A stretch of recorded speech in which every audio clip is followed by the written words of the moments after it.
Hello, everyone. This is criminal profiler Pat Brown, and I've been asked to give my commentary, my analysis of the Sebastian Rogers case. That's a missing boy, the missing autistic boy in Tennessee. And he's been missing a couple weeks now at the time of this video. And I've been waiting to discuss this because I've been trying to find enough information as much as I can before I jump to any conclusions. But there are huge red flags that I have found in the interview done with the mom, Katie Proudfoot, the stepdad, Chris Proudfoot, and they're extremely concerning to me. Now, I'll say this up front. I'm not accusing anybody of having done anything. But if I were a detective working on this case or a profiler working on this case, these are things that stand out to me and would make me look further in a certain direction. Okay? Because that's the way investigations go. It doesn't mean the person is guilty until you find enough evidence that they are guilty. It just means that, we're just trying to figure out, do I look this direction, or how much effort? Do I put 50-50 or 80-20 or 90-10? This is how detectives have to pursue cases. They have to put the manpower and the money to where they're going to have the most likely success in solving the case. So I'm going to give you my analysis of this. I'm going to start out with the big red flags first, just so you don't think you have to wait to the end of the video to get there. I'm not trying to hold you up, keep you on this video. But once I show you the big red flags, I do encourage you to stay with the video, because I will then go into the other things that also are concerning and my analysis of what I actually think happened based on what I know so far. So, all right, let's get to this. Oh, before I start, hey, please, this is an educational channel. Please do subscribe to the channel. It keeps us going.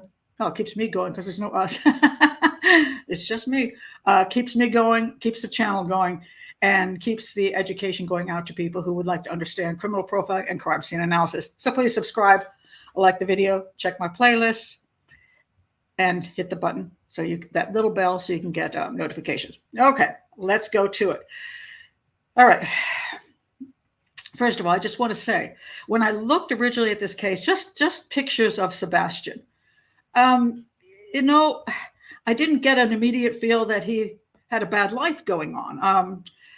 It seemed like, well, this picture, for example, there he is with his puppies, and he seems to really loves his puppies.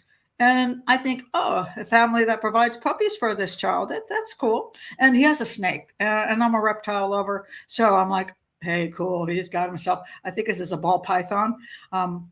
And I think that's really neat. And it's like, okay, so he's got autism, but they're providing for him in a positive way, making his home life happy. Chris Proudfoot says he's a little bit strict about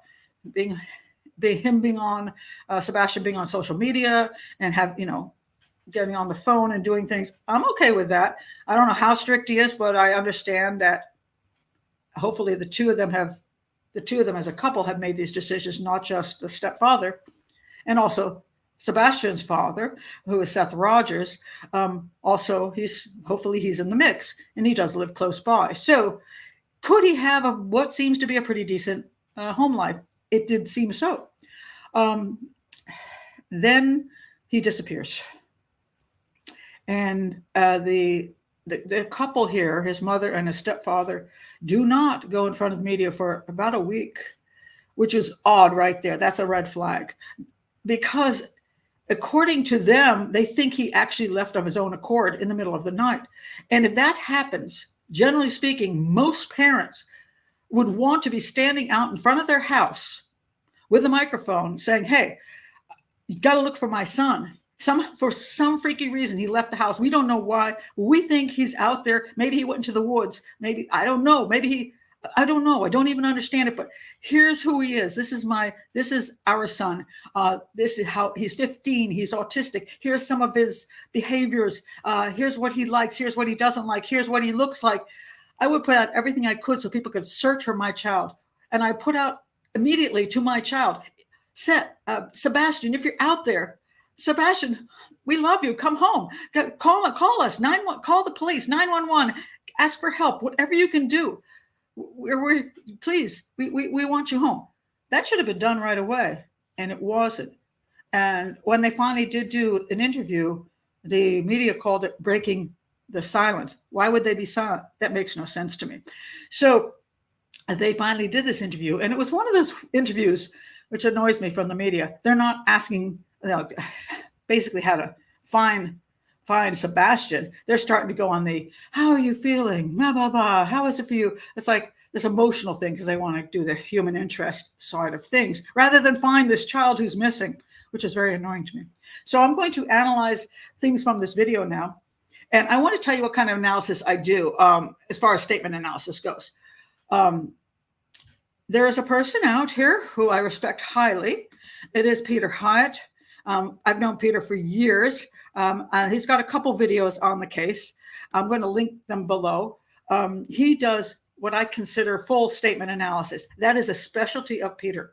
So if you want to get deeply into all the different nuances of statement analysis, and in this case as well, do check out what Peter has to say. Peter Hyatt's just the best at this. We've agreed on so many cases over the years. He's not one who's shy to say what he comes up with.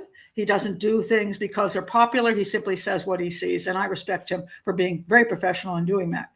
I do not do that kind of statement analysis. What I do is what I call red flag statement analysis.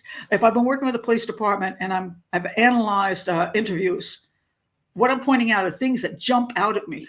So not every single word, but things that to me are like, okay, this is telling me something. Did you guys see this? Did you notice that? So I'm not looking for every issue of deception or what words mean, but things that stand out, because I find that very useful for law enforcement. Sometimes they just don't have a lot of time. So if you can show them the big things, it's useful. So in this case, what did I see right up front?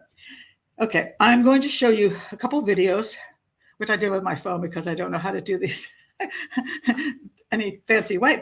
Watch this first video, okay?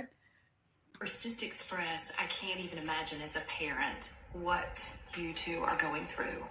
How would you describe the situation right now? How are you coping?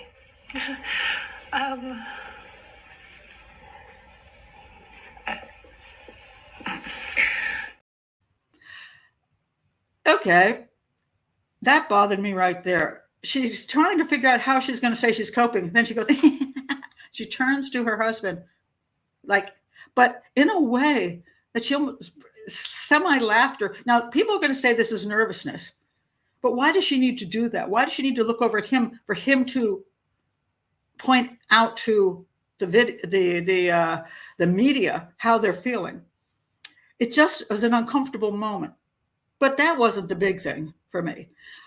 The big thing is coming up, and it's in this place where they ask about what their hopes are about Sebastian returning home. Note what the stepfather says, and then notice what the mom says. Check it out. Well, first, just express, I can't even imagine as a parent what you two are going through. How would you describe the situation right now? How are you coping? We're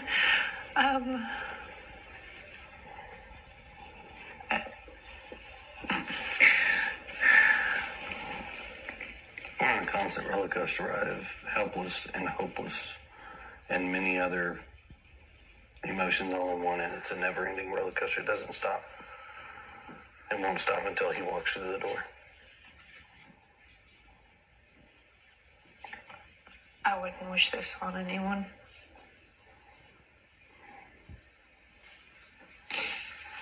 Not anyone. I know we're about keeping hope alive. I'm sure that's in there somewhere. Oh, yeah. It's gonna Always. come home.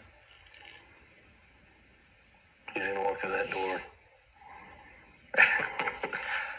And the street will be flooded again with family and relatives all waiting to hug and love him. And That boy's gonna have more friends than he knows what to do with when he comes home.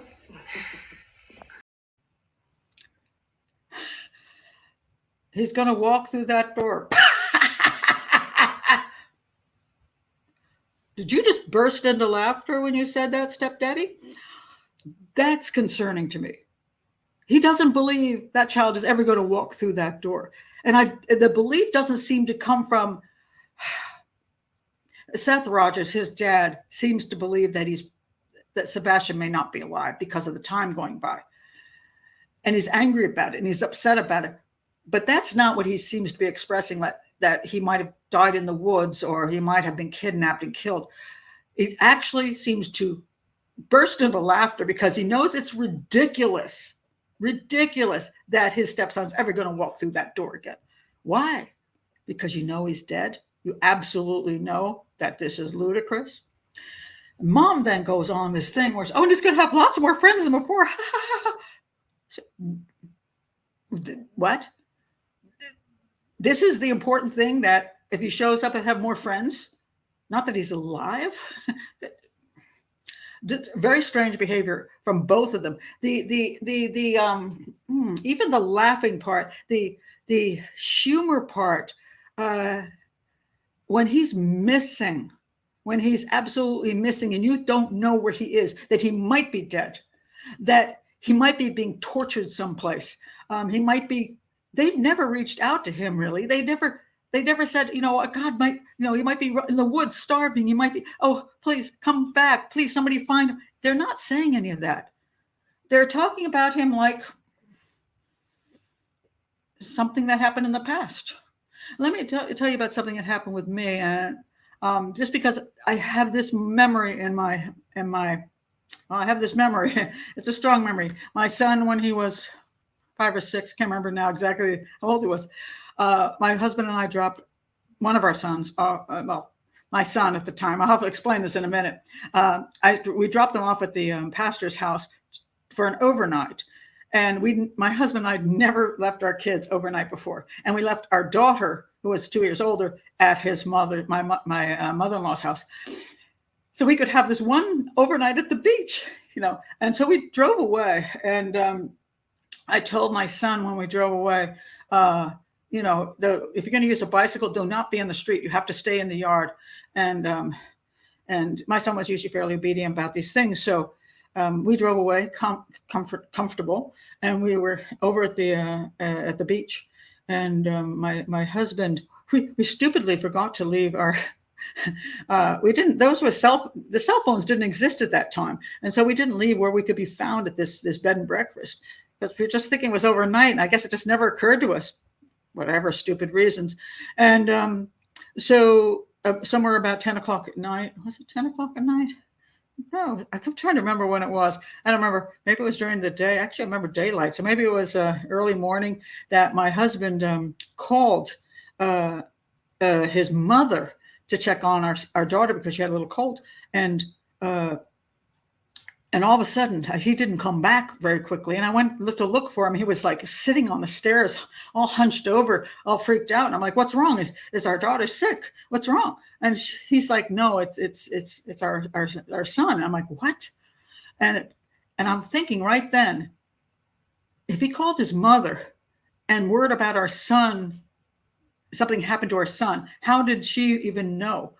Because the pastor didn't know his mother. It turned out that my son had a bicycle accident at the yard in the driveway. He didn't know how to use the brakes, and he put his foot down for a foot brake, and it was a hand brake, and he didn't stop, and he hit a little tree, and he flew off the bicycle, and he smashed into a sandbox which had been built the week before and ripped his whole face open, went into a coma. They were going to medevac him out. He luckily woke up from the coma, went down to Children's Hospital. It was a mess. And so the pastor didn't know where we were, so they sent people to our house, and I had renters. I let them in. They went through our Rolodex. They found my father's number. They found my mother-in-law's number. So everybody was called. My father ended up at the hospital, and it was a nightmare. And by the time we were on the road, which is a 3-hour trip back, I remember that trip back, and this is why I want to bring this up. My son, I did not know whether he was going to live or die. I did not know. That was the quietest 3 hours I've ever experienced. We had nothing to say to each other. We were stunned. We were frightened. We did not. There was no joking going on. We never turned to each other and said, "Well, when we get to the hospital, I'm sure he's going to be just laughing." We had no idea what was wrong with our son, whether he was, when we got to the hospital, whether we were going to be given the news that he had passed away. We didn't know. There was no funny in that. There was no humor in that. Luckily, we got to the hospital. He was alive. He was. And he came home eventually, after a while. He came home and he had to go back 2 weeks later they had to wait for the swelling to go down for surgery. You can see my son Dave on the left here. His eye socket was crushed and he couldn't talk because his jaw was actually stuck.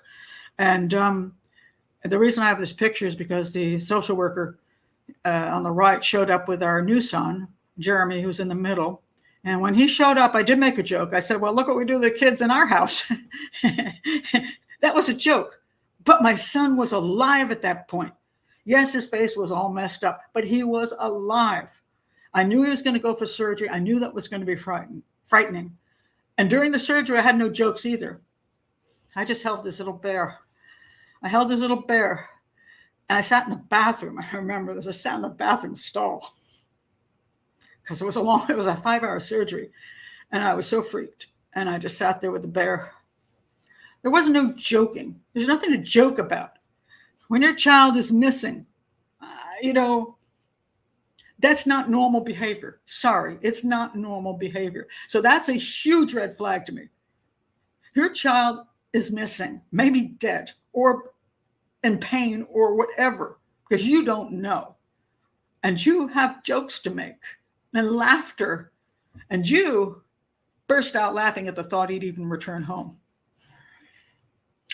I have issues with that. Now, it doesn't make you guilty of anything. Maybe you're just weird-ass people, but that's not normal. It's absolutely not normal. All right, so that's the first big red flag I want to talk about. Let's talk about some other things in this story. What else they said. The other thing that stood out to me, well, not something they said, but the father, who is Seth Rogers, that's him. He's actually a police officer. He's a deputy. He also wasn't prominent in the early times when this child disappeared. And interestingly enough, also, normally if you have a good relationship with these two, and your son theoretically has actually left the house on his own accord, like they're claiming, he walked out of the house, you would think the three of them would be before the camera, the three of them together, because you want the community to know that you all believe that your son walked out of that house and you've got to find him. But Seth Rogers, his dad, is not hanging out with these two. As a matter of fact, he was not very public at all. And again, why wasn't he out there saying, "Find my son"? He's walked away. He said, "My son wouldn't walk away."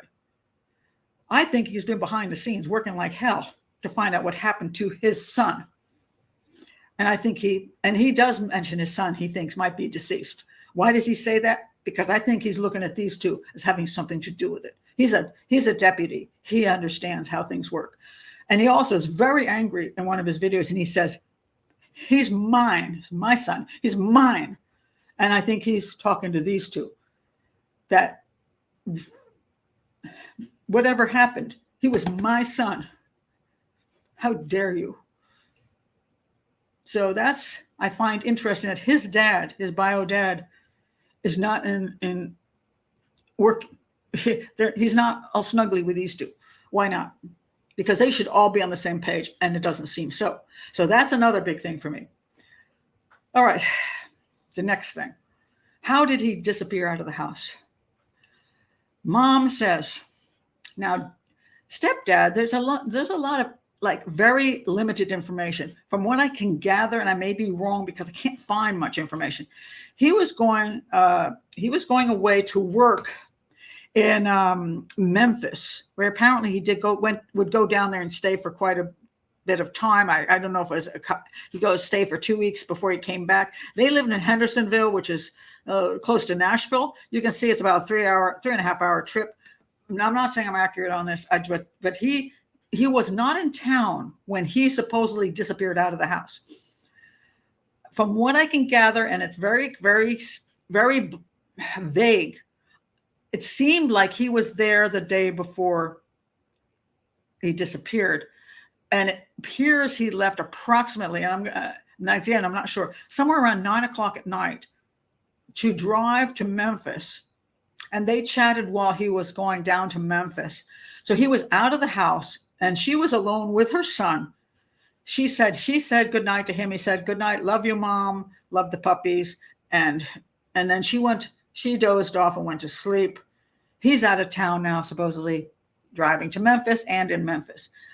At some point in the night, this child, who supposedly is happy, has no reason to walk out of the house, gets up in the dark and walks out of the house in bare feet, supposedly with a flashlight. She says when she goes to wake him up for school in the morning, he's just not there. Okay, let me stop there as far as the waking up in the morning and finding him not there. She says, "Oh, where is he?" And she tells a couple different stories, but that she thought maybe he was in the kitchen making some food, because he does that. She goes to the kitchen, he's not there. Within 3 minutes, she says, one of her stories, 3 minutes, she's like freaked out. And she calls him and says, "I can't find him. He's not in the house." I'm thinking 3 minutes. Okay. I go into my son's bedroom and he's not in bed. I'm like, what the heck? Oh, did he already get up for school? First of all, I'm not panicked. Maybe he got up on his own. He's 15, for God's sakes. I would yell for him, "Hey, Sebastian." And I think he's in the bathroom. That would be the first pace. That would take me about 30, 40 seconds at least. Then I go down to the kitchen and go, "Sebastian?" Okay, that's another minute gone. Okay, and then I'm going, "Sebastian, where are you?" I go to, I don't know, the living room, the hallway, family room. I don't know how many places I got in the house. I'd be calling around for him all over the house. What the heck? "Sebastian, where are you?" That's not going to take me 3 minutes. Then she says eventually, on one of the later interviews, that she checked the closets. But sometimes she says she talked to him first and then she checked the closets. And then she checked outside. And she also doesn't say that originally. So it's supposedly after she talks to stepdad. Okay. So my kid, I can't find him in the house. I'd be looking in every place I could, but I certainly be opening up the door and going outside going, "Sebastian, Sebastian." I'd be screaming his name around the house, thinking, maybe, what the heck? Did he go outside? Did he get in where is he? And I'd be running around the house like a lunatic, looking for my son. That takes me more than 3 minutes. 3 minutes from the time I see him in the bed to going checking the bathrooms, the kitchen, wherever the heck, in different places in the house, the closets, outside. That's not 3 minutes. It seems like he wasn't there. So I called him and said, "He's not here." And then he says, "You should check some more." She says she did. She calls the sheriff's department and says he's missing. That's a weird story right there. But then it gets weirder. The claim is they do not have any issue. They didn't think that somebody came into the house and took him, or somebody coaxed him out of the house. Nothing. They don't talk about any other reason for him leaving the house other than he decided to walk out of the house in the dark with bare feet, because they say all the shoes are there, and a flashlight. Now, his dad, Seth Rogers, says he don't like being barefoot. He does not like being barefoot. Don't buy that story at all. Especially, if you're running off into the woods or something. Bare feet is not the best thing to, do. But then you think flashlight. Why does he need a flashlight? Because he's what? He's in this dark outside. He is going into the woods. He's wandering down the street. What the heck? How do you know the flashlight's missing? They never explain the flashlight issue. I don't know where the hell the flashlights are in my house. Half the time I can't figure out if I have a flashlight. And when my kids were growing up, never knew where they were. So, did they know the flashlight was missing because the flashlight always sits next to his bedstand? Or it's always on the kitchen counter? They don't explain this. Why would they know the flashlight's missing? Where was the flashlight to begin with? And so, okay. He goes out without shoes and he takes a flashlight. All right, let's go to my analysis. I don't know when the last time Sebastian was seen, but I can't come up with that information. But it seems like at least nobody saw him after dinner. In other words, he was at home with his stepdad and his mom. Those were the three that were in the home. As far as I can find out, there's no siblings. So the three of them are home alone. At some point, he gets in the vehicle and he starts driving off to Memphis. We don't know if Sebastian was alive before he left for Memphis or not. But I can tell you something. Usually when a child disappears with no shoes and a flashlight disappears as well, to me, it sounds like the child is being carried out of the house in the condition he's in, which is not having shoes on his feet, put in a vehicle. And the reason the flashlight is going with that child is because you're going to need the flashlight to take when you stop, wherever you stop, and you're going to do whatever you're going to do. You need a flashlight. That's just my experience.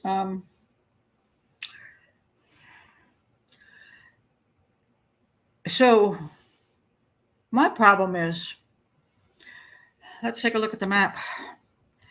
If that child did not walk out of the house on his own, I believe he's somewhere between Nashville and Memphis. That's a hell of a long, long journey. He could be anywhere, absolutely anywhere in that long, long drive.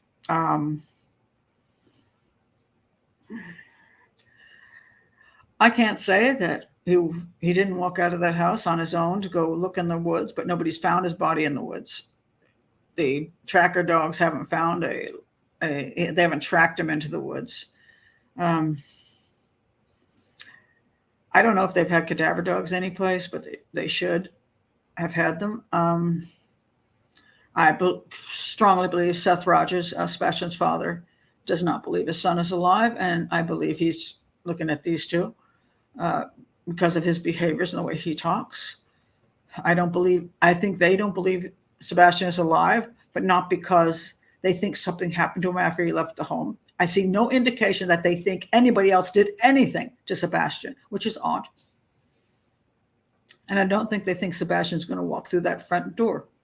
That to them is ludicrous. So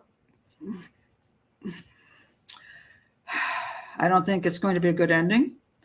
I'm not saying these two are guilty of anything. I'm just saying their behaviors are concerning. The way he supposedly disappeared with no shoes and a flashlight is concerning. So, yeah, that's what I think. And I hope I'm wrong. I'm a profiler and I'm doing what I call red flag statement analysis. I hope I'm wrong. I'm hoping this kid, for whatever freaky reasons, did walk out of the house without shoes on his feet and with a flashlight and ended up at some friend's house and has been hiding in a basement. I'm good with being wrong. I love to be wrong because I'd rather have him be alive than me be right. So anyway, those are my thoughts on this case. Again, if you're new to the channel, like and subscribe, and I will probably not talk about this case unless there's some breaking news on it, something that tells us actually what happened. I hope they find out one way or the other, because to bring closure to whomever needs the closure, to whomever does not know, like his bio dad, does not know what exactly happened to his son. Because I think these two indicate that they do know. So anyway, thank you very much for being here. These are sad cases, they really are. And you always wish they turn out better than they do, because it's a child, and you want them to have a chance at the rest of their lives. Thank you very much for being here. Bye.